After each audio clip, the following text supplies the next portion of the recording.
দমদম লোকসভা কেন্দ্রের প্রার্থী সৌগত রায়ের পোস্টার ছিঁড়ে ফেলাকে কেন্দ্র করে উত্তেজনা খরদহে। রবিবার ব্রিগেডের মঞ্চে ঘোষণা করা হয়েছে প্রার্থী তালিকা। 42টি আসনের প্রার্থী তালিকা ঘোষণা করা হয়েছে তৃণমূল এবং দমদম লোকসভা কেন্দ্রের প্রার্থী নির্বাচন হয়েছেন সৌগত রায়।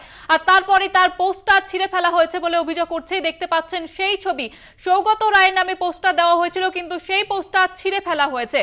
আর তারপরে সোমবার সকালে খড়দা পৌরসভার সামনে সৌগত রায় পোস্টার ছিঁড়ে ফেলায় উত্তেজনা ছড়ায়। এমনটাই অভিযোগ তোলা হচ্ছে যে তার পোস্টার ছিঁড়ে ফেলেছে কেউ বা কারা।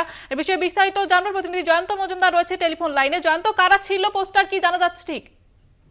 দেখো, যখন থেকে এই পোস্টার লাগানো হয়েছে সৌগত রায় অর্থাৎ একজন হেভিওয়েট প্রার্থী দমদম লোকসভা কেন্দ্র থেকে, এবং সেই দমদম লোকসভা কেন্দ্রের প্রার্থীর নাম ডিক্লেয়ার হবার পরেই তখন খড়দা পৌরসভার একদম সামনে যে পোস্টার পড়ে সৌগত রায়, রাতের অন্ধকারে কেউ বা কারা সেই পোস্টার ছিঁড়ে দিয়ে চলে যায়, এমনটাই কিন্তু অভিযোগ করা হচ্ছে। এবং তৃণমূল কর্মী সমর্থকরা কিন্তু ইতিমধ্যেই সেই পোস্টারের সামনে, এই মুহূর্তে খড়দা পৌরসভার সামনে দাঁড়িয়ে যে চিত্রটা ঠিক এই প্রশ্নটা হচ্ছে যে তৃণমূল কর্মী সমর্থক কিন্তু ভিড় রয়েছে, কেন তাদের নির্বাচিত প্রার্থীর পোস্টার এভাবে ছেড়ে দেবে।